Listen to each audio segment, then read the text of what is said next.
आम्ही एकत्र आलोय तर एकत्र राहण्यासाठी राज ठाकरेंसोबतच्या युतीबाबत उद्धव ठाकरेंचे पुनरुच्चार तर मराठीसाठी कायम एकत्र राहणार ठाकरेंचा निर्धार। राज ठाकरेंनी मनसेची बैठक बोलावली। सकाळी 11 वाजता मुंबई शहराध्यक्ष आणि उपाध्यक्षांना हजर राहण्याच्या सूचना। मुंबई महापालिकेच्या पार्श्वभूमीवर बैठकीला महत्त्व।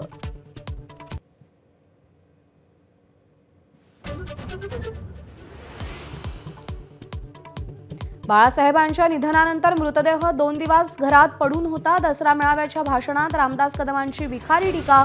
ठाकरेंच्या नेत्यांकडून वक्तव्याचा कडवा विरोध।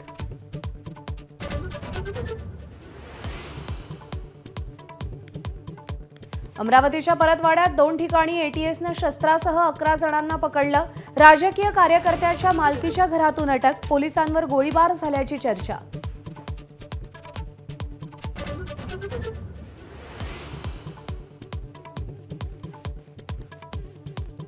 दसऱ्याच्या दिवशी केंद्राकडून महाराष्ट्राला मोठं गिफ्ट। केंद्रानं राज्याला कराचा 6418 कोटींचा हप्ता वितरित केला।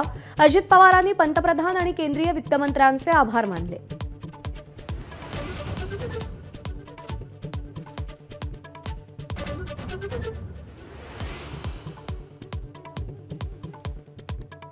राज्यात अतिवृष्टीमुळे शहरात भाज्यांचे दर कडाडले। मुंबईमध्ये गवार आणि मटारची डबल सेंचुरी। मुंबईत मागणीच्या तुलनेत 1000 टन आवक कमी। मुंबईत गेल्या वर्षीच्या तुलनेत कारच्या विक्रीत 13% तर दुचाकींच्या विक्रीत 34% वाढ। काल दसऱ्याला 3000 कार आणि 7500 दुचाकींची विक्री।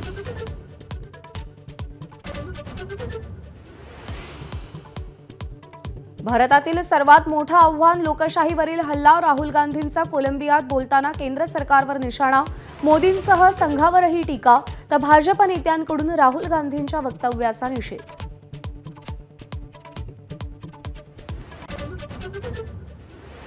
मध्य प्रदेशातल्या खांडवा जिल्ह्यात दुर्गा विसर्जनादरम्यान ट्रॅक्टर तलावात कोसळून 11 जणांचा मृत्यू। मृतांमध्ये 8 मुलांचा समावेश। पंतप्रधानांकडून शोक व्यक्त करत मृतांचे पालक आणि वारसांना प्रत्येकी 2 लाखांची मदत जाहीर।